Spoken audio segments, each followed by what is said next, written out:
Alright, we're going to talk about the question that I get asked also often when we get phone calls, and that is, why can't they run the Starlink Mini 12 volt power leads over really, really long distances? Now, I kind of drafted this out first before kind of talking on camera, just so that I have an idea of what I'm going to explain, but just so we can get a better breakdown of this, I'll redo this. So basically, you've got your 12 volt source at your vehicle over here. All right, now let's just say for a moment the voltage here, and for argument's sake, let's just say 12.8 volts is what's going to be read at the start of your supply. Now, if you plug in one of these, which is something that we sell on our website, to 12 volt source here, and then you plug in your USB-C, so 100 watt port, and then you plug in our adapter onto the end of that, and then plug this into your Starlink.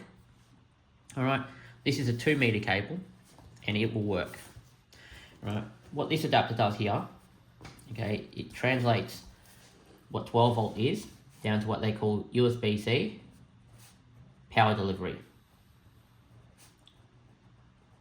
which is, you'll probably see it often called PD for short.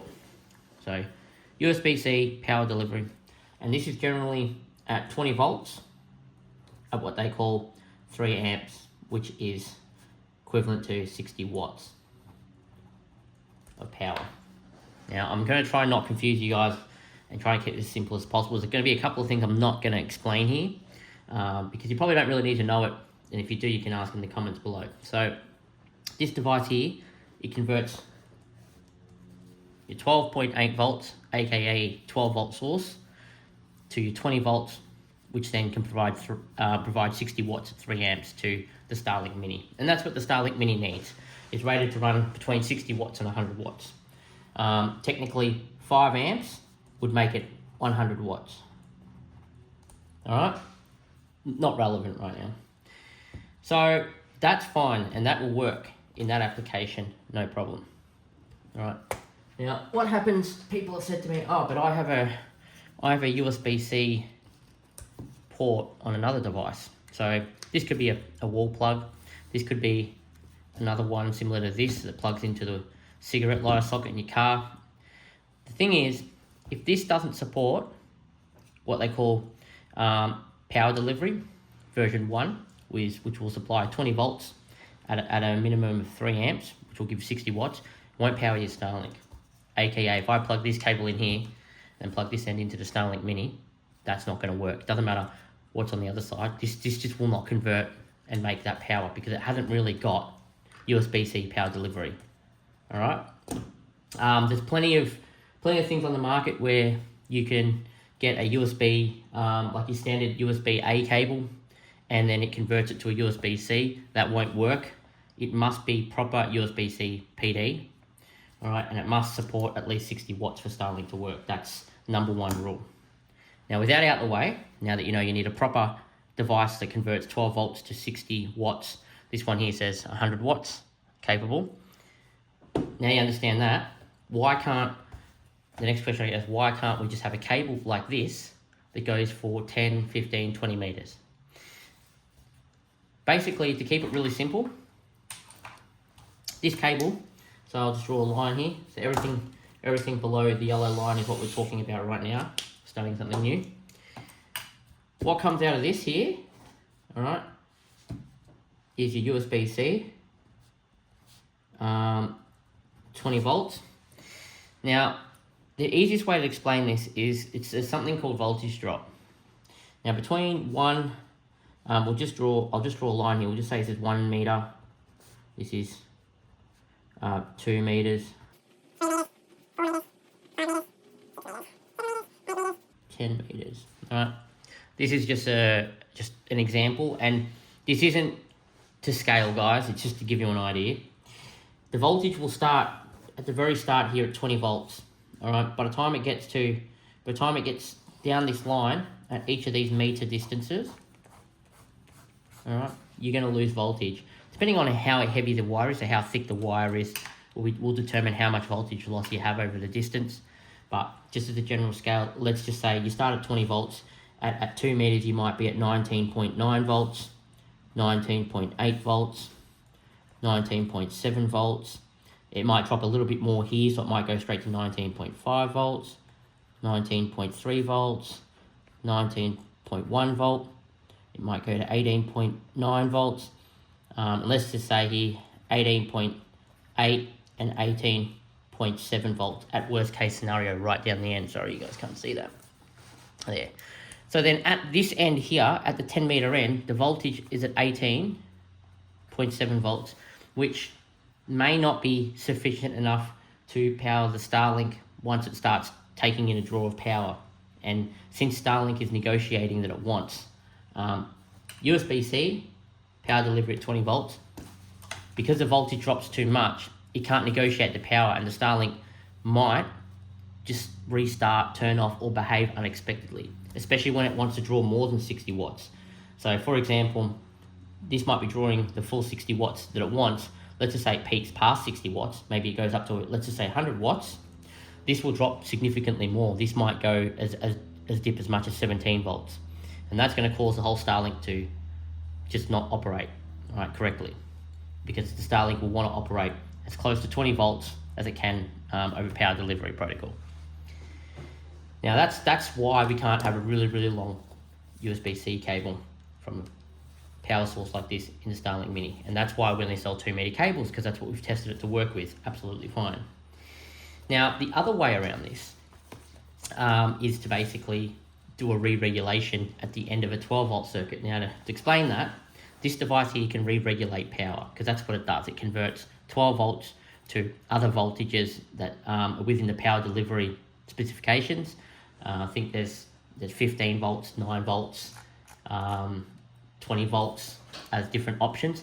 Even with power delivery 3.1, which is a newer version, there's capability for 28 volts, 36 volts, and 48 volts, but they all require a special type of cable. Now, this cable here is a USB-C cable as well, but this cable here is only rated to about 27 watts. If I plug this into a 60 watt port like this, 100 watt, and try and power a device that wants that much power, this cable might actually get hot, or it might completely voltage drop all the way out that the device receiving the power will just turn off or restart. So it's not suitable. You've got to make sure you have the right type of cable. This cable here is a proper 100 watt USB-C cable, and they're the ones that we sell. Starlink draws up to around about 30 watts or something like that. Sorry, Starlink Mini up to 30 watts, but they recommend 60 watts to 100 watts for whatever reason, probably the heating element or something like that. Anyway, back to what we're going to talk about. So that's the explanation of voltage drop in the sense of after it comes out as USB-C. Let's now talk about another way to get a long distance. So we've been able to achieve to get power at 10 meters. So we'll just draw a lovely little meter line again. 1 meter, 2 meter, 10 meters. Right. So this might be your 12 volt source here. Can we see that on the camera? Yeah. That's your 12 volt source there. And as I said before, a full 12 volt lead acid wet cell battery is about 12.8 volts. It's a little bit higher for lithium, but we'll just stick to something common. And it doesn't really matter, just the same conditions will apply whether it's a AGM wet cell or if it's lithium. But anyway, point is, you start at 12.8 volts. So maybe at 1 meter, you'll actually be at 12.8 volts. All right. 2 meters, you might be 12.8 volts still. 3 meters might be 12.7. 4 meters, you might be 12.6. 5 meters, you might be at 12.5. 12.4, we just go down one by one. Okay, just to make sense of this. So you start at 12.8, and you might be still 12.8 at 2 meters. It's very common. 2 meters is generally a fairly reasonable distance to have cables at, which is why the voltage kind of almost stays the same. But as you move down, the voltage will drop. As you can see, it's 0.7, 0.6, 0.5, all the way down to 12.0 volts. All right. Now the problem with that is, as soon as the Starlink starts drawing power at 12 volts, the voltage that's sensed at this end is going to dip significantly. It's going to go it could drop as much as like 11.7 volts once it's drawing power along this entire line. And this is why there's a problem with running Starlink Mini directly on 12 volt if you're doing it over a long distance. Now, for those that are asking, well, don't you need to have something that converts it to USB-C PD for Starlink Mini to work on 12 volts? The answer is actually no. The Starlink Mini will actually work at 12 volts with just a connector that fits into a barrel connector that goes into your Starlink Mini if this is providing the correct 12 volt supply. But your problem is, and we do have these cables, guys, so basically Starlink Mini cable in, cigarette lighter socket here, Starlink Mini cable in, or Anderson plug here. We can make them, all right? We do sell them at 3 meters because we find 3 meters is this is like an acceptable range to operate your, we call this like the higher risk range, but it's acceptable. You can run your Starlink Mini at voltages inside this window and it seems to be okay. All right, but once you exceed your 3 meter range and you're moving into your 4 meter area, this is where it gets a bit funny. So obviously when you run your 10 meters in distance, your voltage is likely going to be too low at the end for the Starlink to behave normally. It might work, and I'm sure people will say, oh, I've had mine running no problem. But once the Starlink wants to turn on its heater, once it starts wanting to draw more power, you might start having unexpected problems. Now, there's a way to overcome this. What you can actually do, so you might have your 12 volt connection coming out your battery here and your power's coming out. At this end here, what we can do is we can add this device. So we can chuck this device at the end of the 12 volt 10 meter run, right?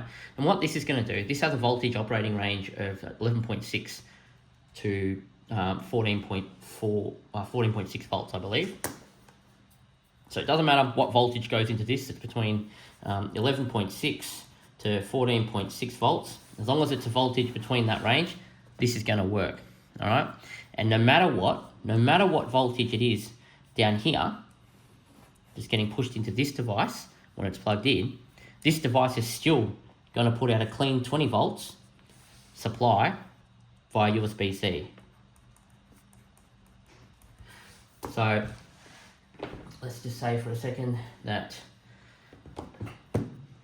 we've got our 12 volt supply over the long Anderson lead, or whatever you want, all the way, be it 10 meters, be it 15 meters, and you get to the end. You put a female cigarette lighter socket on the end so you can plug one of these into. If you plug the USB-C end of this into your 100 watt port, then plug this end into your Starlink Mini, it's going to provide good power to your Starlink because the voltage drops over here to within a range that this can still convert and re-regulate to 20 volts via USB-C to your Starlink. And that's one way to overcome this entire voltage drop problem.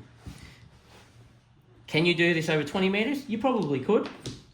It really depends. The idea will be that whatever cable you use here, from your 12 volt source to the end of your run, you want this to be good gauge wiring. And I don't think I have any here, but if you can use wiring 6, I started rambling off, guys, and then I got a phone call, and then I realised I wasn't recording anymore, so I'm kind of going back here. But what I wanted to really say to you is here's just an example of what this setup might look like. So you might have your positive, and obviously this is not to scale in any sense. All right, I don't have a female cigarette socket, so we're just going to use this other Anderson plug as an example. So just assume that this here has a female socket, so we can connect our USB-C regulation device. I call this re-regulating the power supply before the Starlink. Now this distance here can be, as I explained to you, could be 10 meters as an example. And as you're going down the line, the voltage is dropping marginally all the way to the end. And it's not so stable at the end because when you start drawing power, the voltage, it might be 12.0 volts here, but as soon as you start drawing 60 watts, this might drop to 11.6, 11.8 volts. And it might be outside the spectrum for stable, clean power for your Starlink, which is going to cause problems.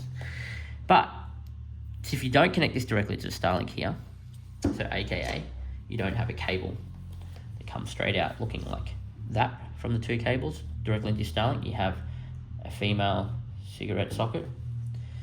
You plug your USB-C regulation device in. You grab your 2 meter cable, 1 meter cable, whatever you got, plug it into the 100-watt port on here, then you can plug this into your Starlink. And this will provide 20 volts of clean DC power.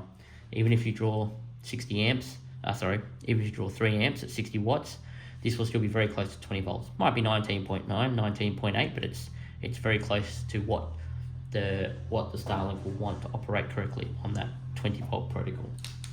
Now, from this point here, where you have this re-regulation device, yeah, you can run up to 2 meters here, like we were talking earlier. From here to here, your 2 meter cable starting at 20 volts here is probably going to be fine at the other end on your Starlink.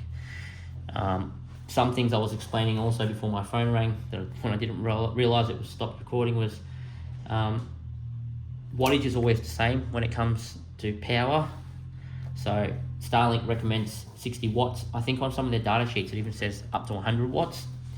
Our cables are rated to 100 watts that we sold. And to give you an example here, 60 watts at 12 volts is going to draw 5 amps. Remember, the higher the amps, the more thicker the cable. 60 watts at 20 volts, so coming out of here, only needs to be 3 amps. So the cable out of here can be a little bit smaller than the cable over here. But the cable you're running from your car to this point, you want as heavy, aka thick, as possible you can be to avoid voltage drop. Because the thicker it is, the less likely you're going to have as much voltage drop. That's why you see really, really cheap Anderson extension leads out in the market, and they're thin as anything. By the time you get to the end, they get hot because of how much power is trying to draw through them, and with all the voltage drop, it makes it so much more worse. So if you guys have any questions, chuck them in the comments below. I do know there's going to be some experts out there that are going to look at this video and going, this is the worst way I could have explained it. There are errors. For example, you're not going to get so much voltage drop, blah, blah, blah, here and there. This is just to explain to the average person about why we can't make these cables in 10, 15, 20 meters. People ask us, make them in 5 meters. Why don't you make them in 20 meters? It's just not that simple because of physics that prevent us from being able to, if we made them, sure, they'll plug in and work, probably, but they won't be stable. You might have dropouts. Your Starlink might restart. All these issues can come about with your Starlink Mini that we're not going to sell a product to you that is not going to work to do the job. And this is the explanation as to why. And we're giving you a solution to how you can potentially get around it if you really have to have your long distance for your Starlink Mini. Anyway, guys, thanks for watching. Until the next one.